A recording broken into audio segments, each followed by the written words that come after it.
Hey guys, and welcome back to my channel. So for today we have another splurge or pass video. I don't have too many products to talk about today. I feel like there wasn't a ton of new or really interesting makeup releases this past week, so let's go ahead and just jump on into it. First thing I have here is some new products from Toothpaste. They're releasing this new highlighter trio palette. It's like ice cream thing. It's supposed to be like a Neapolitan ice cream scoop situation where they have like a really vanilla-y shade, a more strawberry shade, more like a deep chocolatey shade.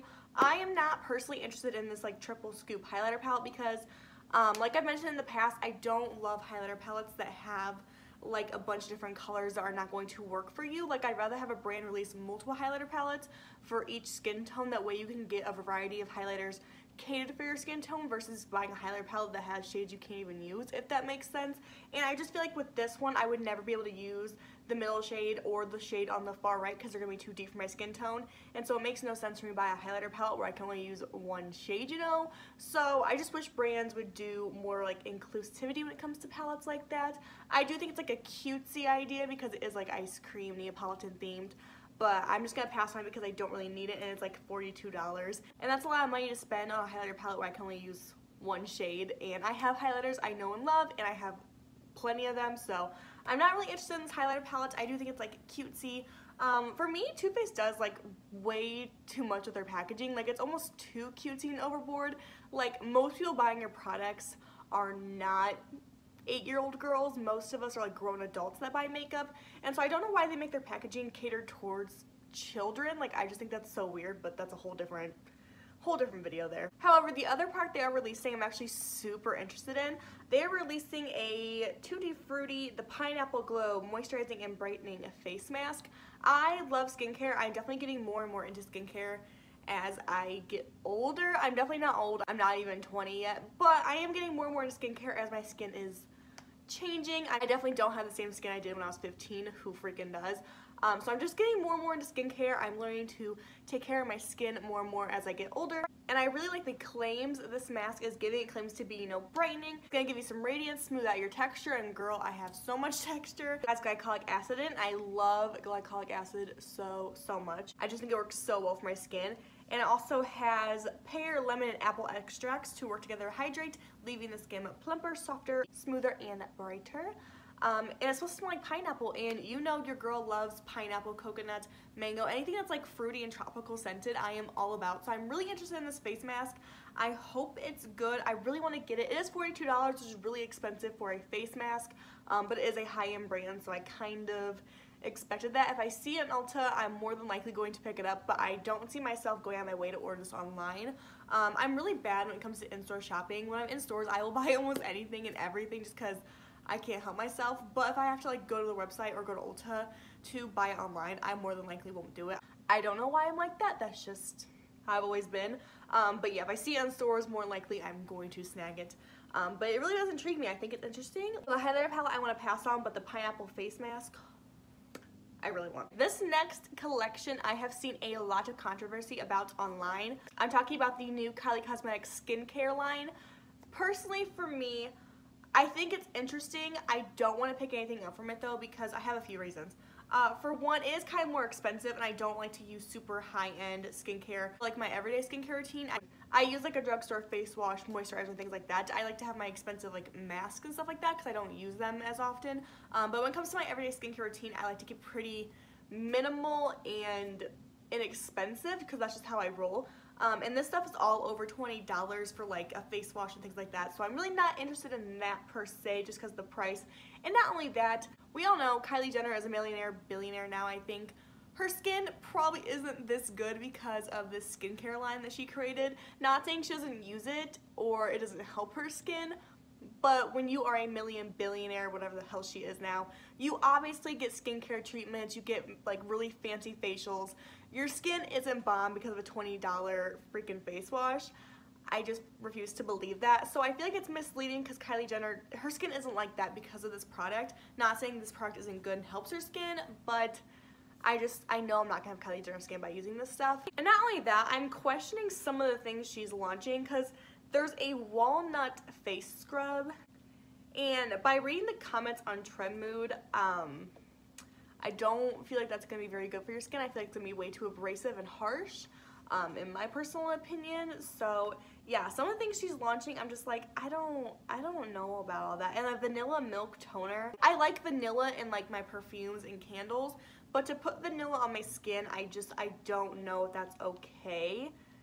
I don't know. Her moisturizer does have blue light protection though, so that's pretty cool. I haven't seen like any moisturizer claim that ever, I don't think, so I think that's pretty unique.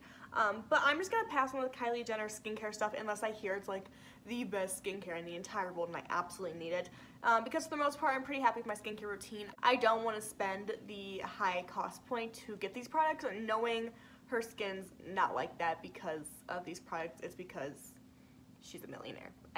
I don't know. If you are interested in this Kylie skincare line, it does come out May 22nd online. I actually don't know if this is part of Kylie Cosmetics or if it's a whole new brand. It looks like it might be a whole new brand because they didn't tag Kylie Cosmetics at all in this post. They just tagged Kylie Jenner. I don't know if it's a whole new brand or not. It might be, but I'm just gonna pass on it for now anyways. Maybe my mind will be changed, but probably not. Okay, so next up we have a new palette from Juvia's Place. I just want to start out by saying I love Juvia's Place's eyeshadow formula. They're one of my favorite affordable brands when it comes to eyeshadows. I haven't tried like anything else from them besides their eyeshadow palettes. They don't really have that much else to offer though, besides I think blushes and brushes, I'm pretty sure. But I love their eyeshadow formula. I think it's really bomb.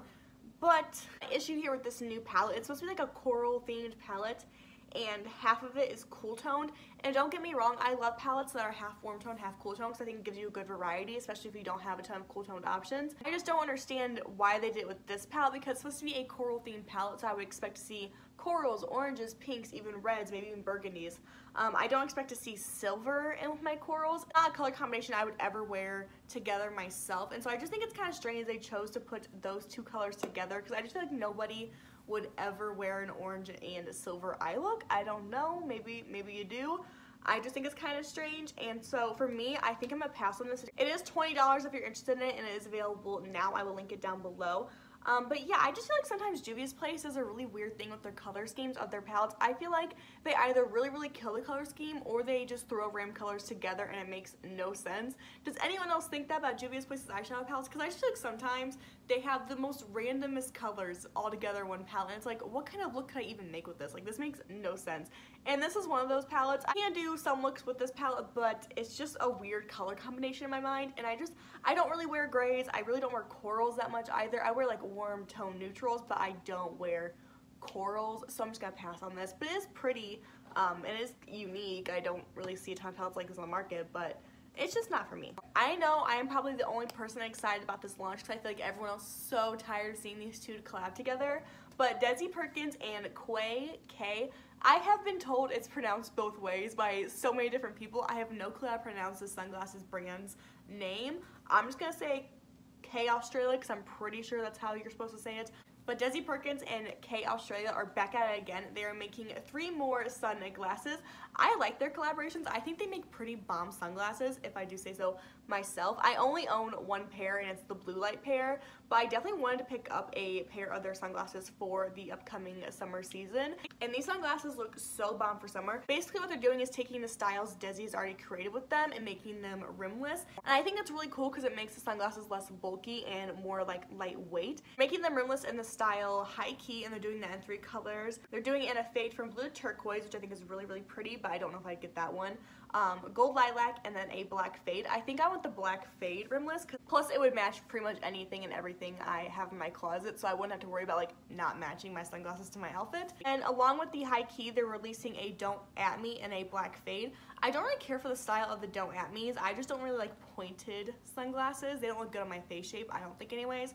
So I really want to get the high key minis in black fade. I think they're gonna be beautiful. I'm excited for this. I know everyone and their mother is so sick and tired of seeing them collab together, but I like their collaborations. And you know what? If 2 people can make bomb products, let them keep collabing. People say the same thing about Kathleen Lance and Colourpop, but every collaboration they do is bomb, and it's stuff I use like almost in my everyday makeup routine. So I'm not even mad about this stuff, guys. I'm not mad. It's petty. And if you're mad about it, don't buy it.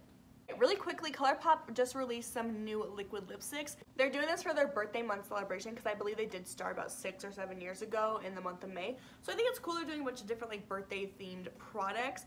Me personally, I don't wear liquid lipsticks a ton. I'm more of a lipstick, lip gloss kind of girl, as I'm sure y'all know by now. And so I don't think I'm gonna pick up any of these. I do like that's a new formula because I will wear the Colourpop Ultra Matte liquid lipsticks. They're not my favorite. I will wear them if I like have to, if it like goes with my look. But they're not my favorite formula, so I am intrigued about them reformulating it. It makes me want to get a shade or two of them. They are coming out with like a big kit where you can buy, I think it's like, it's a bunch of them for $58 or they're $7 each, which I think is more expensive than normal Colourpop Ultra Satin lips. Am I crazy? I feel like they definitely were less than $7. Am I wrong? I feel like maybe I'm wrong, but I also feel like maybe I'm right. I don't know. The shades in the kit are really, really pretty. I definitely don't want to buy the whole kit. I might buy like one of the nudes and like one of the brighter colors. I'm really interested in the shade Sunny Sides and then also Bugaboo.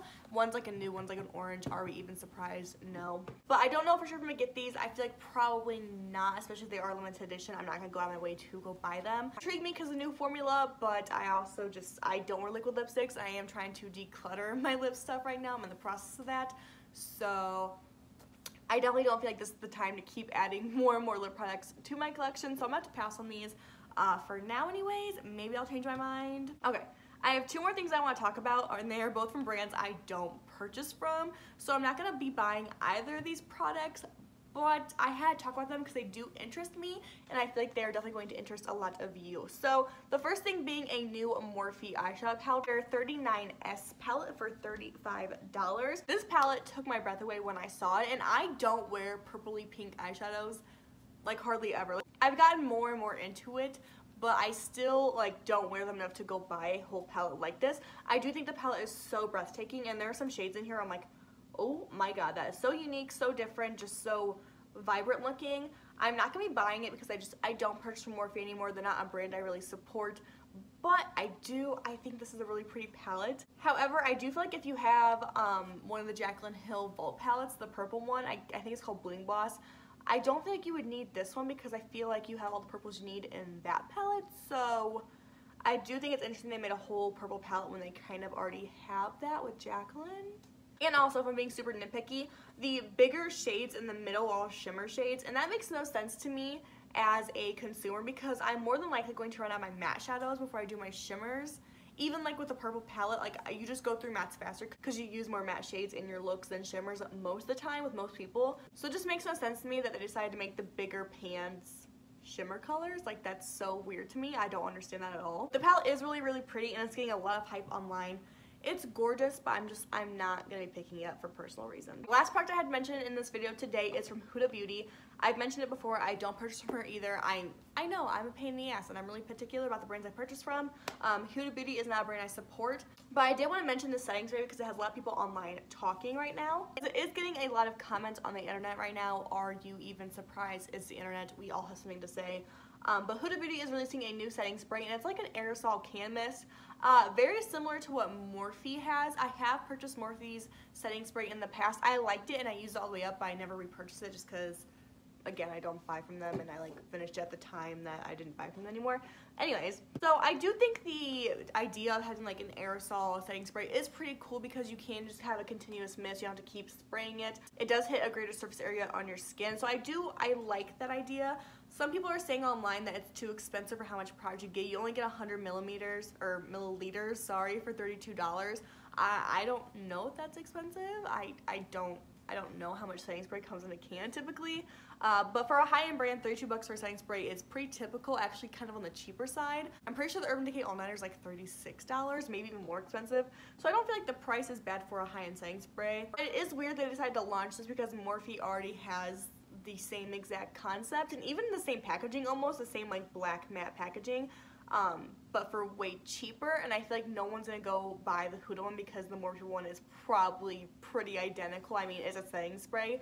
You really can't make them too terrible. So it's odd to me that a high-end brand would try to come for a more affordable brand, because obviously people are not going to buy your things. They're going to test out the Morphe one first, if anything, if they want the aerosol spray deal. So it's just weird to me they decided to do this, because it's kind of like you're too late to the game. If another high-end brand had this, that'd be one thing, but when a drugstore brand has this innovative product and you're trying to copy it, you just go home. Like, just go home. You can't do that. Alright guys, and that's actually it for today's video. Like I said, I didn't have a ton of products I want to talk about because there wasn't too many interesting makeup releases this past week. I hate to say it, even the things I did talk about weren't that interesting to me anyways. There were some things where I'm like, oh, it's kind of cool. There wasn't anything that like really took my breath away. Let me know what you guys think down below about some of these launches. If you're super into some of these launches, let me know why, because maybe you'll change my mind. If you like agree with me, let me know too, because I don't want to be the only crazy one here thinking these thoughts, because sometimes I think maybe it's just me, but then you guys will agree with me and I'm like, well, it's not just me. So that is it for today's video, guys. Thank you so much for watching. Be sure to subscribe down below if you haven't already, and I will see you in the next video. Bye guys.